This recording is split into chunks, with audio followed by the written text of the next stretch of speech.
जय जोहार, जय आदिवासी। तो कैसे हैं आप लोग? फाइनली आज लाइव चर्चा होगी।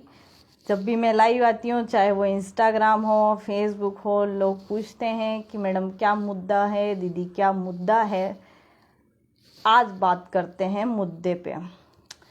कमेंट करके बता दीजिए आवाज़ क्लियर आ रही है या नहीं। आवाज़ क्लियर आ रही है तो आगे बात की जाए।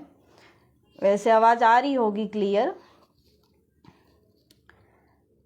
बहुत सारे मुद्दों पे चर्चा होगी और कृपया अच्छा बुरा ये वो सारे कमेंट पूरा का पूरा लाइव सुनने के बाद करें। उससे पहले अपने ये जो कीड़ा हड़ने वाली जो क्रिया होती है अपने लोगों में, वो यहाँ ना दिखाए। तो शुरुआत करते हैं मुद्दे की। मुद्दा ये है कि बात महिलाओं की है।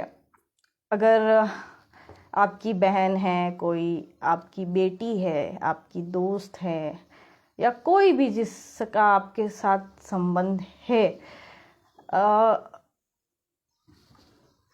क्या आप उस महिला का, चाहे बहन हो, बेटी हो, उसके साथ आए दिन कोई निरंतर दुखी कर रहा है? दुखी किस टाइप से?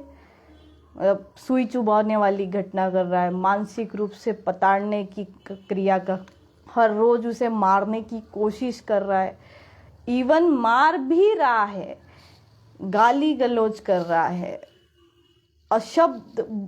अपशब्द बोल रहा है, निरंतर ऐसा हर रोज हो रहा है। इंसान सामने वाला चाहता है कि वो लड़की बर्दाश्त कर करके मर जाए, लेकिन अगर वो लड़की ऐसा ना करके अपने आप को मजबूत साबित करके उस व्यक्ति को छोड़ देने का डिसीजन लेती है, आप उस लड़की के भाई हैं, पिता हैं, तो क्या करोगे? लड़की गलत है ऐसा कहोगे? हो सकता है कहोगे, अगर आपकी सोच पूरी तरह से पुरुषवादी है, आपकी सोच में महिलाओं की कोई इज्जत नहीं है, अगर आपकी सोच में महिलाएं सिर्फ और सिर्फ बिस्तर की गर्मी तक सीमित है, तो आप उस जैसे घटिया इंसान को सही कह के अपनी बहन को, अपनी बेटी को गलत कहेंगे। राइट? मेरे साथ भी कुछ ऐसा ही हुआ। मैं 2017 से निरंतर आदिवासियत बचाने की रास्ते पे अग्रसर हूँ, चाहे वो सोशल मीडिया तक ही सीमित क्यों ना हो। मैंने कोशिश की है कि लोग पुनः इस आधुनिक ज़माने में भी अपनी कल्चर को लेकर सजग रहें। ये युवा पीढ़ी जो आज पूरी तरह से आधुनिक हो चुकी है, ये थोड़ा थोड़ा ही सही अपने रोज़मर्रा की ज़िंदगी में आदिवासियत को बचाएं। इस सेंस मैंने काम किया है। तो होता यह है कि आज तक मैंने कभी कोई संगठन ज्वाइन नहीं किया, कोई विचारधारा ज्वाइन नहीं की, इवन कोई भी पार्टी से संबंधित मैंने काम नहीं किया। मैंने जो लिखा, जो बोला, मेरी व्यक्तिगत विचारधारा थी। अब बात ये आती है कि जिस टाइम मुझे सब जानते थे, तो हर दिन कोई न कोई यंग बॉय किसी न किसी टाइप से मेरे से बात करना चाह रहा है, प्रपोजल रख रहा है। तो मेरे सामने एक चैलेंज था कि मैं किसी एक ऐसे व्यक्ति को अपने जीवन में लाऊं जो मेरी सामाजिक विचारधारा को समझे, मेरे विचारों को सम्मान दे, मैं जैसी हूँ वैसा स्वीकार करें।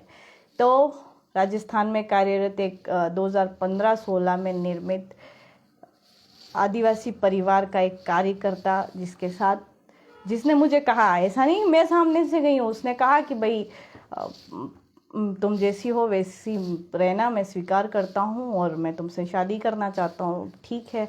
5-6 महीने बात होने के बाद कुछ चीज़ें ऐसी थी, असामाजिक तत्व जो मुझे हर कुछ बोलते रहते थे, मतलब लाइक दैट, वो प्रपोजल रखना, ये वो उस टाइप का, यंग जो लड़का लड़की करते हैं उस टाइप से। तो मैं एक एक को जवाब नहीं देना चाहती थी कि मैं किसी के साथ रिश्ते में हूँ। ये तो मेरे से एक गलती हुई, इस गलती को मैं आज लाइव स्वीकार करती हूँ कि हाँ मैंने गलती की थी अपने रिश्ते को सार्वजनिक सोशल मीडिया पे पोस्ट करके।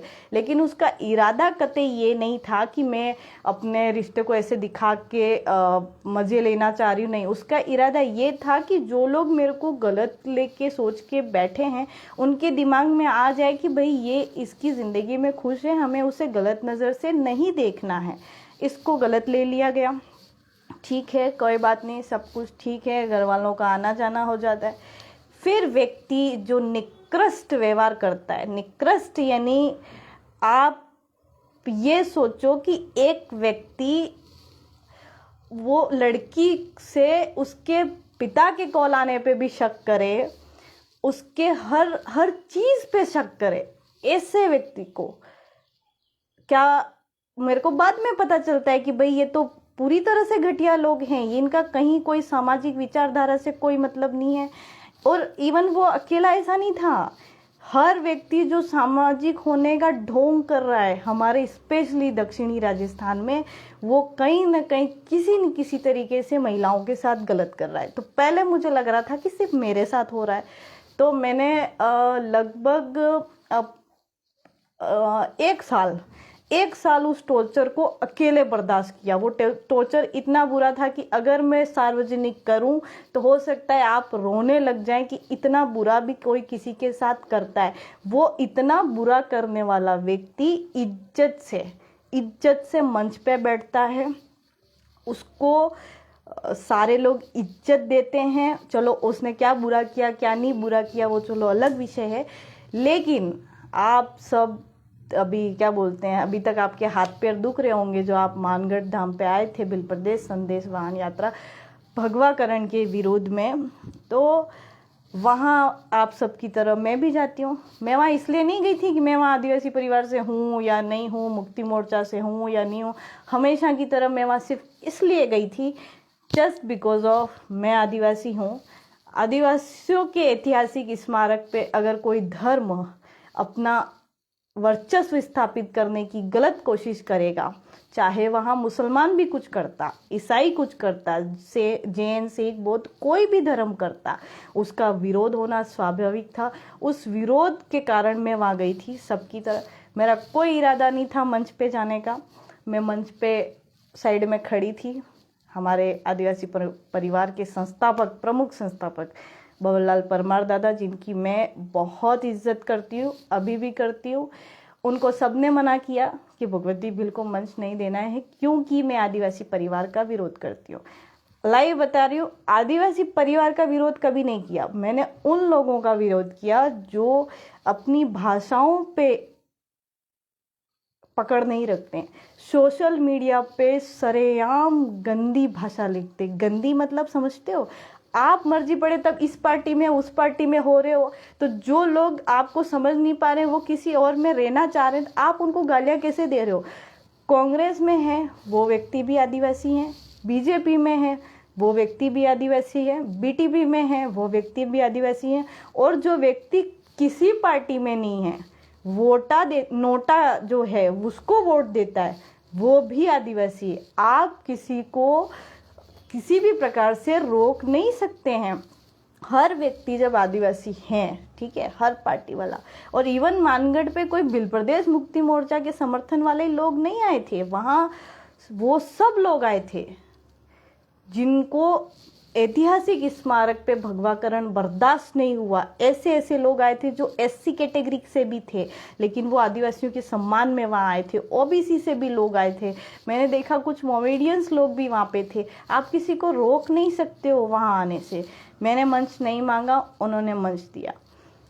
मैं छोटी मोटी मुद्दों पे बहस करती हूँ, मैं छोटे मोटे मुद्दों पे न सिर्फ आदिवासी परिवार से, तमाम देश के संगठनों से जो किसी न किसी प्रकार का आदिवासी संस्कृति या आदिवासी समाज के लिए काम कर रहे हैं, उनको अगर वो गलत कर रहे हैं तो मैं उन्हें गलत है ऐसा कहती हूँ, क्योंकि अगर आपके पास इतनी समझ है तो आप अपने विचार रखें।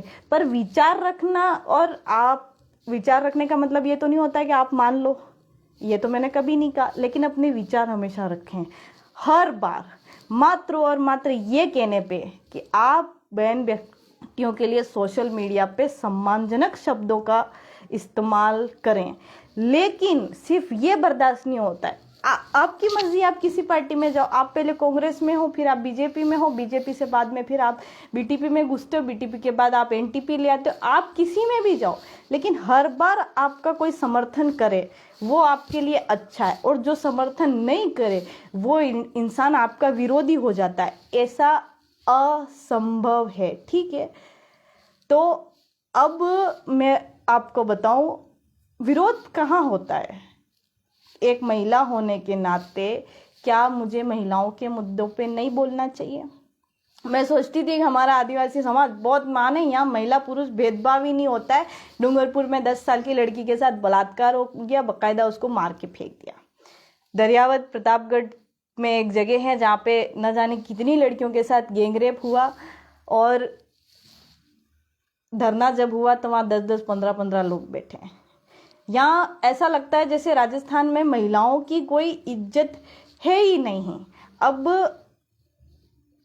सामाजिक विरोध नाम की कोई चीज़ होती कि नहीं होती है। फिर वो जो व्यक्ति जो मेरी ज़िंदगी में था वो इतना सब कर रहा था, मैंने बर्दाश्त किया।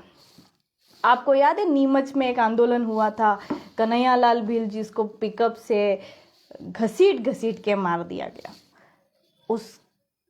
वहाँ कन्हैयालाल भील को न्याय दिलाने का जो आंदोलन हुआ था उसमें मैं गई थी, उसी आदमी के साथ गई थी, क्योंकि वो नहीं चाहता था कि मैं किसी और के साथ जाऊँ, और उसे पता था कि अगर ये बात रखेगी तो ये कुछ ना कुछ इसके बारे में कहेगी। मैं गई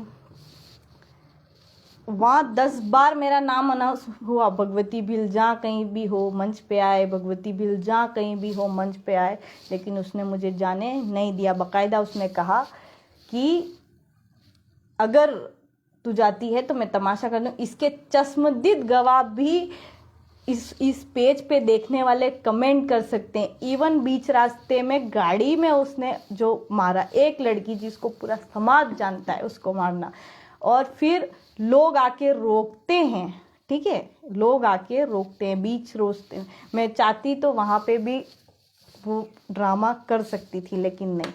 इसके बाद व्यक्ति ये चाहता है कि मैं सोशल मीडिया छोड़ दूं, सामाजिक कार्यक्रमों में जाना छोड़ दूं। 1 साल छोड़ा मैंने इसलिए छोड़ा कि अगर ठीक रखता है तो ठीक है, लेकिन सब कुछ करने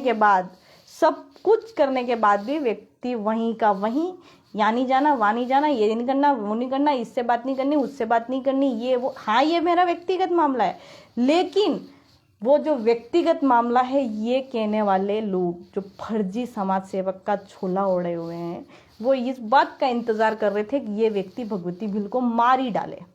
क्योंकि मैंने कुछ लोगों को बोला, वो बहुत बड़े समाज सेवक थे, आज उनको पूरे देश में जानते हैं। उनको जब मैंने बताया, नाम नहीं लूँगी क्योंकि इज्जत अभी भी करती हूँ, कि मैंने कहा दादा ऐसे ऐसे मेरे साथ हो रहा है तो आप इसको समझो। मैं क्या चाह रही हूँ भाई, ये इंसान मेरे से दूर हो जाए, मेरी आखिरी कंडीशन थी, ये चाहिए ही नहीं। मेरी इज्जत चली गई, कोई बात नहीं, 2 साल रिश्ता रहा, कोई बात नहीं, नहीं चाहिए मेरे को ये रिश्ता, मुझे इसके साथ रहना ही नहीं, जस्ट बिकॉज ऑफ ये महिलाओं के लिए पूरी तरह घटिया व्यक्ति है। उसके घर पे बोल के देखा, उसके घर वालों को कोई फर्क नहीं पड़ रहा था। अपने घर पे इसलिए थोड़ा टाइम नहीं बोल पाई क्योंकि घर वालों को बहुत सारी उम्मीद थी। वो इतना अच्छा दिखता था लोगों के सामने, भोला एकदम, कि किसी को लग नहीं रहा था कि वो इस तरीके का राक्षस प्रवृत्ति का इंसान है। फिर सब कुछ छुड़वाने के लिए कस्में खिलाई गई, ये किया गया वो किया गया। उस दिन मुझे ऐसा लगा कि ये अब मुझे इसके साथ नहीं रहना। सामाजिक बहुत सारे लोगों ने मुझे सपोर्ट किया और मैं फाइनली उस व्यक्ति से आज़ाद हो गई। मैं उससे दूर हो गई। अब वो क्या करे क्या नहीं करे मेरे को कोई मतलब नहीं है, लेकिन बिल प्रदेश मुक्ति मोर्चा हो, आदिवासी परिवार हो, या मध्य प्रदेश के कोई संगठन हो, या गुजरात के हो, या पूरे देश के तमाम आदिवासी संगठन हो, इवन बहुजन समाज के कोई संगठन हो, एक बात बार बार मैंने कही है कि किसी चीज़ का विरोध सभ्य भाषा में भी होता है, लेकिन इनको सभ्य भाषा में बात नहीं करनी है। वो व्यक्ति जो मंच का संचालन करते हैं, ये लोग जो राज्यसभा चुनावों में समर्थन के लिए मुख्यमंत्री जैसे इंसानों से बोलते हैं, ये सोशल मीडिया पे लड़कियों को रंडी जैसे शब्दों से संबोधित करते हैं। कौन से शब्दों से? रंडी जैसे। उन लोगों की इज्जत है। बिल प्रदेश मुक्ति मोर्चा मैं बहुत समर्थित हूँ। आज चाहे मैं विरोध नहीं कर रही थी, लेकिन अब मैं खुल के विरोध करूंगी। भाई, बड़े मंच में 2000 लोगों के बीच एक व्यक्ति यूं कहता है कि आदिवासी समाज की बहन बेटियां गैर आदिवासियों के साथ सो के आती है, फिर उससे कमाए पैसों से घर चलाती है। उस व्यक्ति से किसी ने माफी नहीं मंगवाई। वो व्यक्ति सही है, लेकिन भगवती भील जो ये कहती है कि ये व्यक्ति गलत है, इसने बहन बेटियों की इज्जत उड़ाई, वो भगवती भील मंच पे माफी मांगे। और मेरे से उस मंच पे जब ये कहा गया कि मैडम आपको माफ़ी मांगनी है, तो मैंने एक बार मना कर दिया। मैंने कहा नहीं, मैं क्यों माफ़ी, मतलब रहने दो, मुझे मंच चाहिए ही नहीं। फिर भी मंच दिया गया। मैं मंच पे जाती हूँ। मैंने मंच पे इज्जत से यूँ कहा, मैं बोल देती हूँ, आपने वीडियो सुना, लेकिन उसके अलावा मैंने मंच पे कहा कि एक व्यक्ति जब जन्म लेता है और जब तक मरता है तब तक वो आदिवासी परिवार का हिस्सा है, लेकिन मैं भगवती भील आदिवासी परिवार का हिस्सा हूँ। ये बात मुझे एहसास कराने वाले 2015-16 में मानगढ़ धाम पे बने आदिवासी परिवार की बदौलत है, जिन्होंने हमें ये एहसास कराया। मैं, मेरा परिवार, मेरा समाज, मेरा गांव सब आदिवासी परिवार का ऋणी रहेगा।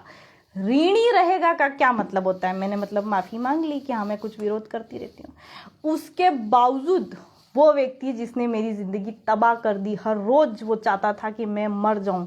इवन मैं आपको बता दूं कि मैं हर दिन जब तक वो मेरी ज़िंदगी में था, मैं ऐसा सोचती थी कि मैं मर जाऊं। मैंने पंखे को रस्सी बांधी है, मैं कुएं पे बैठ के सोची हूँ क्या मैं कूद जाऊं, लेकिन मन में ऐसा आता था कि मैं मर गई तो वो महिलाएं, वो लड़कियां जो मुझे देख के कुछ करना चाहती है, उनका क्या होगा? लोग कहेंगे भगवती कोई शेरनी नहीं थी, वो तो कमज़ोर थी। एंड देन मैंने कहा नहीं, मरूंगी नहीं, मरना नहीं है। मैंने अपने आप को जिंदा रखा। मैं आज भी हर रोज़ जो समाज में महिलाओं के साथ होता है उसको देख देख के इतना दुखी हूँ। आज़ाद सोच की हूँ, मेरे को महिला पुरुष का कोई भेदभाव नहीं होता, इसलिए मैं ठीक हूँ। फिर मेरे से माफ़ी जब मुझे लगा आदिवासी परिवार मंगवा रहा है, तो मैंने कह दिया ऋणी रहेगा। लेकिन बगल से एक आवाज़ आती है जो बहुत उछल रहा है, वीडियो में दिख रहा है, वो है डूंगरपुर की एक पंचायत समिति दोवड़ा का प्रधान प्रभुलाल आहारी और सागर आहारी। वो आदमी जो अपना नाम तक सबको सही नहीं बता सकता, उसका ओरिजिनल नाम प्रभुलाल आहारी है। कोई एजुकेशन क्वालिफिकेशन नहीं। मेरी मति मारी गई थी जो मैंने उस जैसे घटिया आदमी से बात की, सिर्फ इसलिए क्योंकि वो आदिवासी परिवार का व्यक्ति था। और मुझे ऐसा लगता था कि अगर आदिवासी परिवार समर्थित कोई व्यक्ति है तो ये मेरे विचारों को समझेगा। ये मेरी गलतफहमी थी। मुझे नहीं पता कि इनके लोग महिलाओं को गालियाँ देने के अलावा, महिलाओं को तू मैं करने के अलावा, सोशल मीडिया पे महिलाओं को रंडी यूँ कहने के अलावा, इवन बड़े बड़े समाज सेवक शादीशुदा महिलाओं को लेके घूम रहे हैं। हालांकि मुझे इन सब चीज़ों पे नहीं उलझना, ये जाने इनका काम जाने, कोई और भी कुछ कर रहा है। लेकिन ऐसे असामाजिक, इसको क्या कहते हैं पता है? असामाजिक कार्य। जब वो व्यक्ति सामाजिक था, मैं सामाजिक थी, उसके बावजूद अगर वो मुझे मारता है या मुझे जान से मारने की कोशिश करता है तो ये कभी भी व्यक्तिगत मामला नहीं होता है। भरे मंच पे व्यक्तिगत मामले के लिए माफ़ी मंगवाने वाला व्यक्ति और सारे के सारे लोग जो अपने आप को समाज सेवक कहते हैं, वो उस व्यक्ति को चुप नहीं करा पाए। मैं चाहती तो वहाँ पे लड़ाई कर सकती थी, लेकिन मैं जानती थी कि गुजरात से आने वाला आदिवासी भाई क्या सोचेगा, महाराष्ट्र से आने वाला आदिवासी भाई क्या सोचेगा, मध्य प्रदेश से आने वाले जयेश के साथी क्या सोचेंगे। इसलिए मैं चुप रही। मैंने कहा छोड़ो, क्या करना है। लेकिन मुझे नहीं अच्छा लगा वो जो पूरी तरह से असामाजिक है, आज भी वो अपनी प्रधान की सीट पे हैं। अगर ये लोग, ये जो अपने आप को समाज सेवक कह रहे हैं, ये अगर सही होते तो अभी तक वो पद पे नहीं रहता। एक व्यक्ति जो किसी लड़की को जान से मारने की कोशिश करता है, ये सारे लोग समाज का झोला ओढ़ने वाले इंतजार कर रहे थे कि ये मार डाले, उसके बाद हम कुछ करें। लेकिन वो मुझे मार नहीं पाया। मैं जिंदा रही और मैं आज भी जिंदा हूँ, मैं कल भी जिंदा रहूंगी। लेकिन ये जो कह रहे हैं ना कि खुद के मुद्दे को सामाजिक नहीं बनाए, भाई खुद के मुद्दे के लिए वो व्यक्ति मेरे को उस सामाजिक मंच पे माफ़ी मंगवाने वाला कौन होता है? बताओ मुझे। और मैंने ऐसा क्या गलत कर दिया था। अगर कोई गलत कर रहा है, महिला के लिए गलत कह रहा है, तो उसको गलत है ऐसा कहना कहाँ गलत है। जो व्यक्ति शरीर बेचती है, आदिवासी महिलाएं ऐसा कहती है, वो बहुत अच्छा है। वो व्यक्ति जिसको महिलाओं के साथ अभद्र घटनाएं करने की वजह से किसी शहर से भगा भगा के मार के दौड़ाया जाता है, वो व्यक्ति सही है। लेकिन एक लड़की जो ये कहती है कि हाँ ये इस व्यक्ति ने महिला के साथ गलत किया है, ये गलत है, ये कहने वाली लड़की को माफ़ी मांगनी है। इतना अच्छा दोगलापन वाला जो समाज सेवक वाला रूप है आप लोग कहाँ से लाए।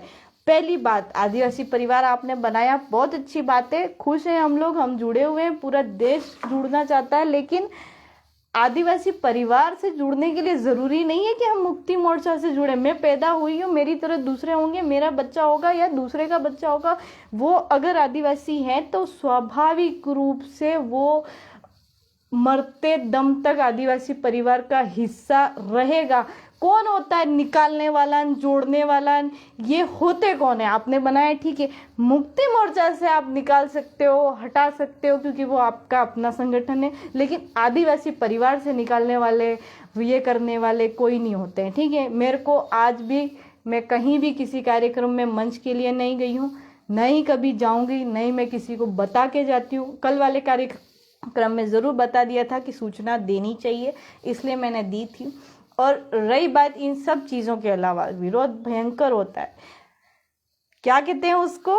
मानगढ़ धाम पे, जिस मानगढ़ का इतिहास भीलों के खून से रंजित है, ठीक है, उस भीलों के खून वाला ऐतिहासिक स्मारक और उसका इतिहास को एक मीणा बहन पूरी तरह से भील मीणा का दर्जा देना चाहती है। उसने अपने इतिहास की रचनाओं में ये कहा कि मानगढ़ पे भील मीणा शहीद हुए। भील और मीणा कौन सी जात होती, मतलब भील अलग है, मीणा अलग है। भील मीणा एक साथ कौन सा कॉन्सेप्ट है? हाँ, वो राजस्थान में, छत्तीसगढ़ में और मध्य प्रदेश, तीनों में जनजातियों की सूची में भील मीणा ऐसा लिखा हुआ है। लेकिन न सिर्फ इन तीनों राज्यों में, बाकायदा पूरे देश में, पूरी दुनिया में भील मीणा जैसा एक भी व्यक्ति अपने सर्टिफिकेट के साथ अगर उपस्थित हो जाए, मुझे ऐसा दिखा दे कि हाँ भील मीणा नाम की जाति, ऐसे लिखा हो कास्ट सर्टिफिकेट पे, हाँ this man is belong to be caste Bhil Meena, लेकिन ऐसा कोई नहीं होगा। अगर है औकात तो साबित करो। भील मीणा जैसा कोई अस्तित्व नहीं। मीणा अलग जनजाति है, भील अलग जनजाति है। हाँ, दोनों जनजाति है, अभी भी कहना चाह रही हूँ। अभी मीणा भी बहुत सारा बक बक बक बक करेंगे, लेकिन भील अलग जनजाति है, मीणा अलग जनजाति है। दोनों को जबरदस्ती बीच में घुसेड़ने वाला काम नहीं करना है। राजस्थान में दोनों को रिजर्वेशन है, दोनों सही है, सब कुछ ठीक है। अब बात होती है इन सब को देखने के बाद, हाँ अब ये आज भी बोल रही हूँ, इस सीन के बाद अगर किसी दिन मेरे साथ कुछ असामाजिक घटना हो जाती है, ठीक है, या मुझे किसी ने मार दिया है, उसका जिम्मेदार सिर्फ और सिर्फ सागर आहारी होगा। और उसका समर्थन करने वाले उस वीडियो में, भाई साहब शांत रहो, चुप हो जाओ, ऐसे देखने, ऐसे करने वाले जो लोग थे ना, वो भी जिम्मेदार होगा, ठीक है। तो इसके बाद अब लास्ट मुद्दा, मीणाओं के बीच में भी मैं बहुत ज़्यादा विरोध का कारण बनी, जस्ट बिकॉज ऑफ मैंने ये लिखा कि जनजातीय आरक्षण जो है देश का 7.5%, ओवरऑल जो 8.6% देश की जनजातियां हैं उनके लिए जो रिजर्वेशन है उसमें समीक्षा होनी चाहिए, क्योंकि किसी एक हिस्से की ही जनजाति हमेशा से उसमें सिलेक्ट हो रही है। 1969 में मीणा पहली बार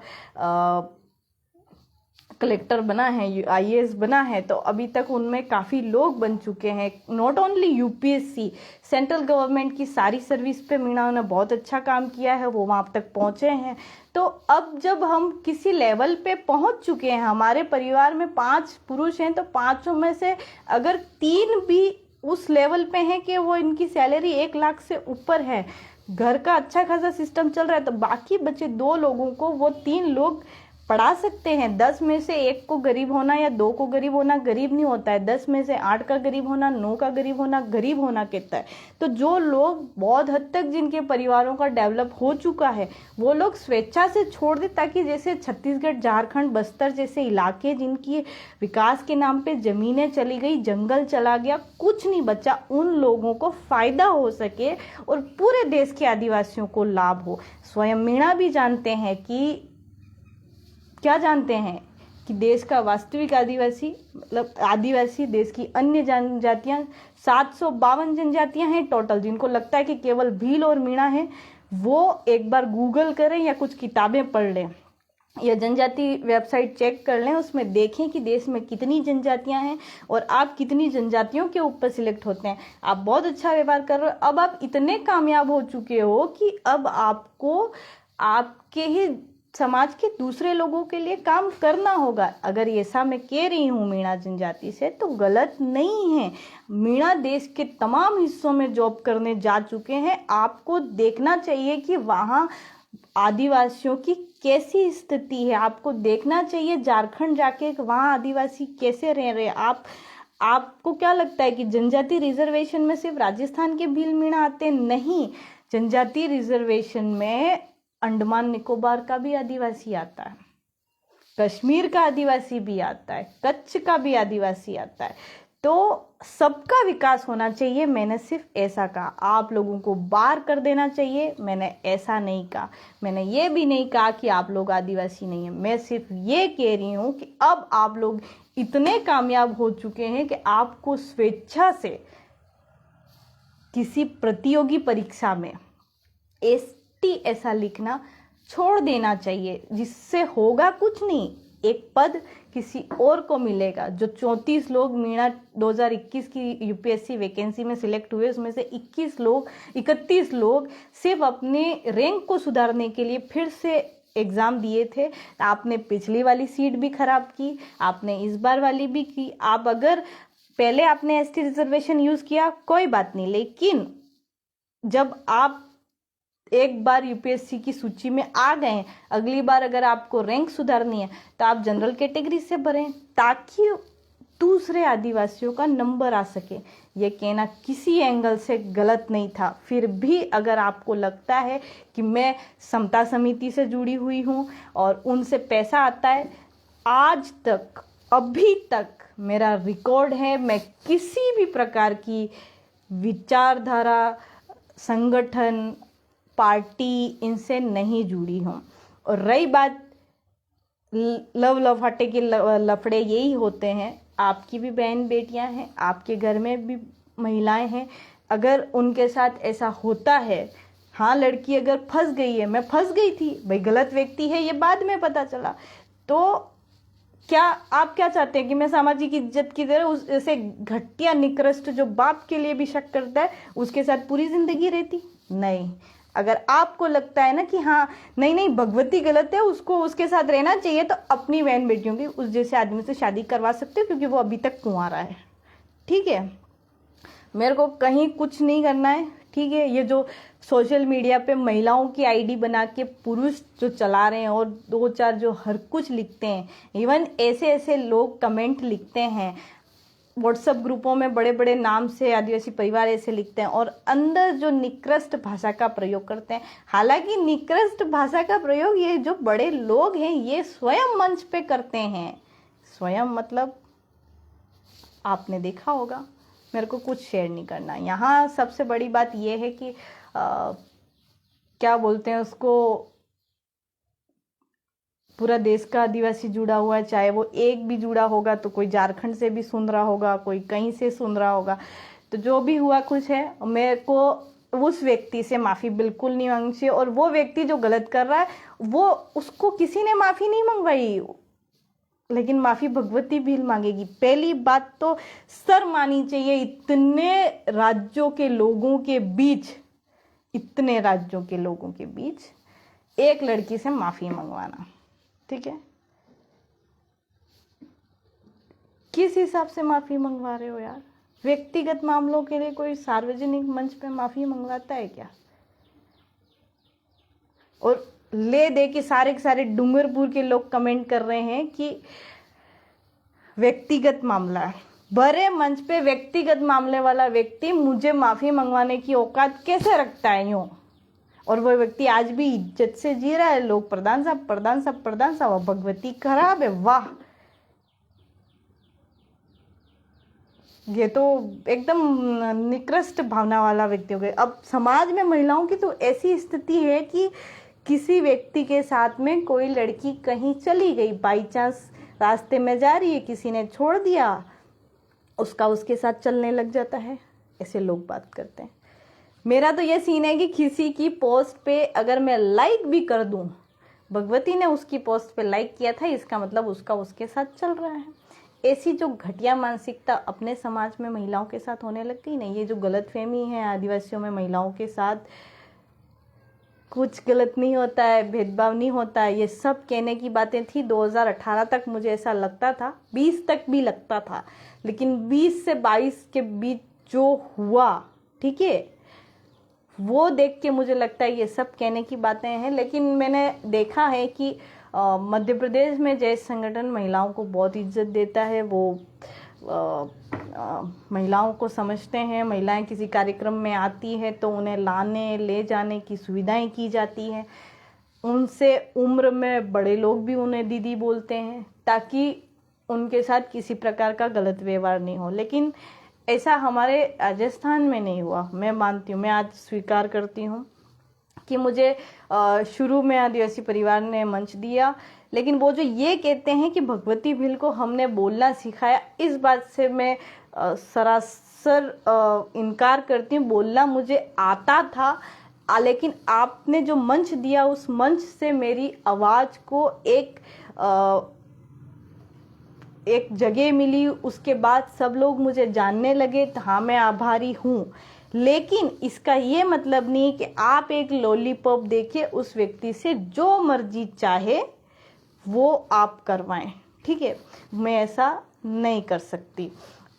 आप अगर महिलाओं के लिए घटिया सोचते हैं तो कोई समस्या नहीं है। हाँ, ये एक भरत परमार कह रहा है कि आपके अलावा किसी महिला को कोई समस्या नहीं है। बेशक ये शायद मुझे अब लग रहा है कि साबित करके बताना पड़ रहा है। यहाँ बड़े बड़े लोग 4-4, 5-5 साल और ज़्यादा रिश्ते में रहने के बाद शादी करने से मना कर देते हैं और फिर लड़की के परिवार वाले केस करते हैं। केस करने के बाद दबाव बनता है तो केस वापस ले लो, हम तो शादी कर लेंगे इज्जत के खातिर। वो लोग आपके लिए सामाजिक हैं और वो महिलाएं सही हैं तो ठीक है, आप सही रहो, मेरे कोई फ़र्क नहीं पड़ता है। मैं अपनी जगह खुश, आप अपनी जगह खुश। और रही बात, आप किसी जगह पे बुलाते हैं तो आपकी इच्छा है। मैं कहीं पे भी मंच के लिए नहीं गई हूँ। मुझे बैकग्राउंड में बैठना अच्छा लगता है। बचपन से स्कूल में भी पीछे बैठती थी, ऐसे भी पीछे बैठती हूँ। अगर आप बुला रहे हो तो मैं बैठ गई हूँ। इसका यह मतलब नहीं है कि मुझे आगे बैठने का बहुत शौक है। मैं ऐसे भी खुश हूँ। मेरी लड़ाई आदिवासियत को लेकर है। हमारे समाज में बच्चे पढ़ने चाहिए, लिखने चाहिए। आधुनिक रह के भी हम लोग कार में बैठ के भी घर में कभी केलू वाले घर के नीचे बैठने चाहिए, मैं ऐसा सोचती हूँ। शादी ब्याह में हमारी संस्कृति बची रहनी चाहिए, ऐसा मैं सोचती हूँ। इन सब के साथ साथ में व्यक्ति नौकरी के पीछे ही ना भागे, वो अपने अंदर के टैलेंट के हिसाब से भी पैसा कमाए, बिजनेस फील्ड में जाए, ऐसा मैं सोचती हूँ। अगर ये सब सोचना गलत है तो मैं गलत हूँ, मेरे से गलती हुई, मैं सबसे माफ़ी मांगती हूँ। सबसे मतलब कौन से, वो जो मेरे मुँह से शब्द निकला है ना कि चितड़े उड़ा दूंगी, ये आदिवासी परिवार के लिए नहीं कहा था। मेरी नज़र उस व्यक्ति पे गई थी जो मेरे से माफ़ी मंगवाना चाहता था। वो व्यक्ति वो था जिसने गलत किया। वो व्यक्ति पूरी तरह से असामाजिक था। उस असामाजिक व्यक्ति से माफ़ी मांगने के लिए कहोगे तो मैं कहूँगी कि अगर ये व्यक्ति मेरे से माफ़ी मंगवाना चाहता है तो फिर इसने जो किया है वो भी मैं बताऊँगी, और फिर वो बताऊँगी तो इसके चितड़े उड़ जाएंगे। भगवती भिल नाम है मेरा, ऐसा मैंने कहा था। ये भरे मंच पे एक व्यक्ति किसी महिला की इज्जत को उछालना चाहता है और आप उस मामले को क्या कहते हैं, उसको पर्सनल मामला कहते हैं। थोड़ा थोड़ा शर्म करो ऐसे कमेंट करने वालों। हालांकि कर सकते हो आप, तो आपकी बहन बेटियों के लिए भी ऐसा ही कहोगे। इतनी सारी चीज़ें हो गई। अब लास्ट बात, आदिवासी दिवस आ रहा है, सब लोग आदिवासी दिवस मनाएं। ये भाषण देने वाला कार्यक्रम को थोड़ा कम रखें। हर एरिया में आप लोग केवल और केवल सांस्कृतिक कार्यों को करने की कोशिश करें। हर जगह भाषण की वजह से नए लोग जुड़ नहीं पाते, उन्हें ऐसा होता है कि क्या ही जाए, सब लोग तो भाषण ही देते रहते हैं। और ये जो बुजुर्ग लोग हैं, जो छोटे बच्चे हैं, ये सब लोग भाषण देने नहीं आते। इसके लिए आप अलग से कार्यक्रम करते रहते हैं, तो वो कार्यक्रम होते रहेंगे। लेकिन उस दिन के कार्यक्रम को आप बता दो, जिसको भी कुछ करना है वो आप, चाहे वो भाषण देने वाले भी होंगे ना, तो वो भी मंच पे जाके कोई सांस्कृतिक कार्यक्रम करे।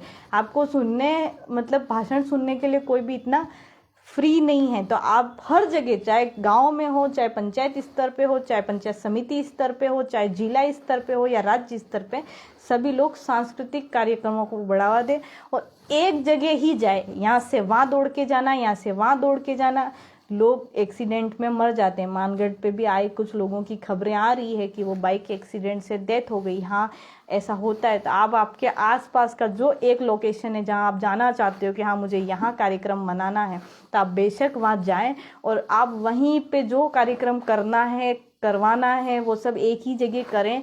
शाम को फ्री हो जाएं, सही सलामत आपके घर आ जाएं।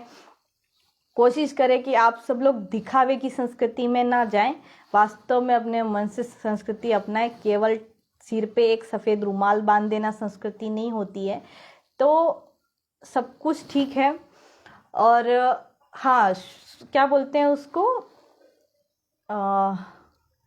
कोई बहन बेटी आती हैं कहीं पे, तो अगर आपका किसी के साथ एडजस्टमेंट नहीं जम रहा है तो आप खुद को दूर कर दें। किसी को मारने पीटने का, उसको गलत कहने का किसी को अधिकार नहीं है।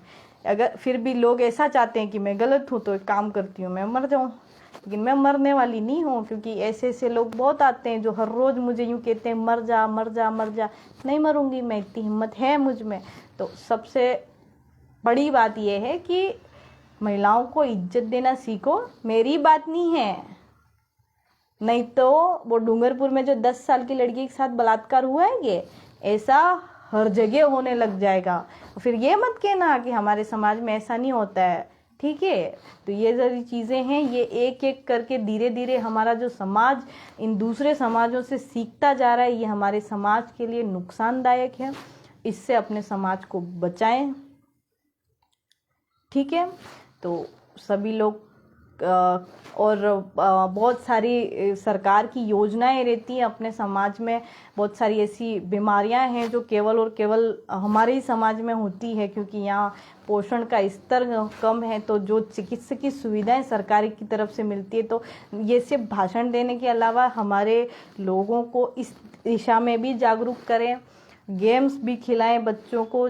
बच्चा जिस लाइन में आगे बढ़ना चाहता है उस लाइन में आगे बढ़ें। बहुत सारे छोटे छोटे लोग आज बोलना चाहते हैं। तो एक और चीज़, जय जोहार बोलने का मतलब ये नहीं होता है कि आप आदिवासियत के संगठन का समर्थन ही कर रहे हैं।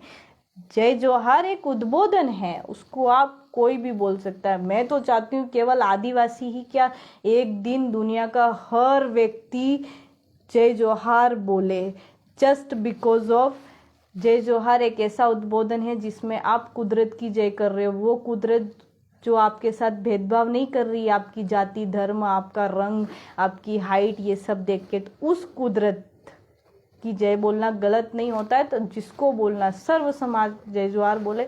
इन धर्मों से दूर रहे, इन पार्टियों से दूर रहे। और एक और समाज, हमारे आदिवासी समाज का उत्थान, आदिवासी समुदाय का उत्थान केवल और केवल उस दिन होगा जिस दिन आदिवासी समुदाय पार्टियों से दूर रहेगा। कैसे दूर रहेगा? आपको पार्टी से मतलब केवल और केवल वोट देने के लिए वहाँ अंदर जाते हैं ना, वहाँ जाके बटन दबाना होता है, तब तक ही वो पार्टियों से मतलब रखो। इसके अलावा किसी से कोई मतलब नहीं रखना चाहिए। लेकिन अपन तो घर के बाहर झंडी लगाते हैं, गाड़ी के बाहर झंडी लगाते हैं, हाथों में वो पहनते हैं, सिर पे टोपी लगाते हैं। पार्टियों वालों को मज़ा होता है कि हाँ ये यहाँ के इस बेल्ट के लोग तो हमारे ही हैं, वो हमारे ही हैं, वैसा करके इस्तेमाल करते हैं। आपकी किसी भी हरकत से सामने वालों को नहीं पता चलना चाहिए कि ये किस पार्टी का, आपकी किसी हरकत से लोगों को नहीं पता चलना चाहिए कि ये किस धर्म का। आप एक न्यूट्रल वाली ज़िंदगी जिए। आप अगर हिंदू नहीं हैं तो आप मुसलमान भी नहीं हैं, आप ईसाई भी नहीं, आप जैन भी नहीं, आप सिख भी नहीं, बौद्ध पारसी कुछ नहीं है। आदिवासियों का कोई धर्म नहीं है, आदिवासियों की कोई पार्टी नहीं है। आदिवासी स्वतंत्र है, हमेशा स्वतंत्र रहे। और मैं भी ऐसा सोचती हूँ कि एक व्यक्ति को किसी पार्टी में घुसना नहीं चाहिए, किसी धर्म में घुसना नहीं चाहिए। वो बिना पार्टी के, बिना धर्म के रह सकता है। जिस दिन आदिवासी धर्म के पीछे नहीं भागेगा, पार्टी के पीछे नहीं भागेगा, उस दिन इस देश के बाकी लोग, सरकारें, प्रशासन, सब के सब आदिवासियों की इज्जत करेंगे। लेकिन आज की तारीख में ऐसा होता है कि नहीं, उनको पता है ये बेल्ट फिक्स बीजेपी का, ये बेल्ट फिक्स कांग्रेस का है, ये सब ये है। ये सब अच्छा नहीं लगता है। ये इसका एक लाइव उदाहरण ये देती हूँ कि बीजेपी वालों ने कार्यक्रम किया, कुछ लोग गए, उसके बाद उसका विरोध करने बीटीपी के कुछ लोग गए, उसके बाद बिल प्रदेश मुक्ति मोर्चा ने आह्वान किया, तमाम देश के लोग आए और इतने लोग आए, उम्मीद से ज़्यादा लोगों को पानी नहीं मिला। बीटीपी वालों ने बीजेपी वालों का विरोध किया तो आदिवासी परिवार वालों का भी विरोध किया। जब आदिवासी परिवार वाले गए तो उन्होंने कांग्रेस, बीजेपी, बीटीपी सबका विरोध किया। और अब कांग्रेस वालों का इरादा है कि वो मानगढ़ धाम पे 9 अगस्त के दिन कार्यक्रम करे। ये जो मजाक चल रहा है ना, ये बेकार मजाक है। अगर वास्तव में हम समाज के हितैषी हैं तो कांग्रेस का व्यक्ति भी अपने आप को आदिवासी कहे, बीजेपी का व्यक्ति भी कहे, वो अपनी पार्टियां छोड़ के समाज के काम में आ गया है। लेकिन जो समाज का काम करके आगे आने वाली बातें कर रहे थे, उन्होंने भी अपने समाचार के विज्ञप्तियों में क्या बात रखी है, एनटीपी का आगाज, या एनटीपी के व्यक्तियों ने, एनटीपी के सामाजिक कार्यकर्ताओं ने ये किया। तो भाई फिर आपने वही पार्टी वाली बात कर दी, तो फिर ये सामाजिक कहाँ हुआ? तो सामाजिक मतलब ऐसा होना चाहिए कि सामाजिक कार्यक्रम हो रहा है, व्यक्ति भूल जाए कि वो बीजेपी से हैं, व्यक्ति भूल जाए कि वो कांग्रेस से हैं, वो भूल जाए कि मैं बीटीपी से हूँ या मैं नोटा को वोट देता हूँ। सब कुछ भूल के सिर्फ समाज के लिए आ गया। और उस दिन ऐसा हुआ, कट्टर बीजेपी के लोग भी वहाँ आए थे क्योंकि वो नहीं चाहते थे कि आदिवासी ऐतिहासिक स्मारक का भगवाकरण हो। कांग्रेस के लोग आए थे, ऐसे लोग जिनको कोई मतलब नहीं था वो लोग वहाँ आए थे, जो चल नहीं पा रहे थे वो लोग आए थे, जस्ट बिकॉज ऑफ उन्हें समाज की चिंता थी, उन्हें बाकी कुछ नहीं दिख रहा था। वो नहीं चाहते थे कि हमारे ऐतिहासिक स्मारक का भगवाकरण हो। तो यही वाली बात है, ये चीज़ हमेशा होनी चाहिए। लेकिन इसके साथ साथ में ये जो ये लड़की इसके साथ दिख रही, अगर ऐसे मेरे तय होता हो कि भगवती किसके साथ रिश्ते में है, तो आज की तारीख में अनगिनत लड़कों के साथ मेरी फ़ोटो हैं। आप किस किस के साथ मुझे जोड़ोगे आप स्वयं देख सकते हो। अब इससे ज़्यादा मैं कुछ नहीं कहना चाहती हूँ। मैंने बहुत कुछ बोला है, गलत बोला हो तो माफ़ी जोहार। बाकी उस दिन के लिए मैं माफ़ी नहीं मांगना चाहती थी, फिर से बोला कोई बात नहीं। लेकिन उस व्यक्ति ने जो मेरे से माफ़ी मंगवाई वो गलती है, जो है ठीक है। किसी के घर खाने नहीं जा रही हूँ, अपना खाती हूँ, अपना कमाती हूँ, खुश हूँ। जय जोहार।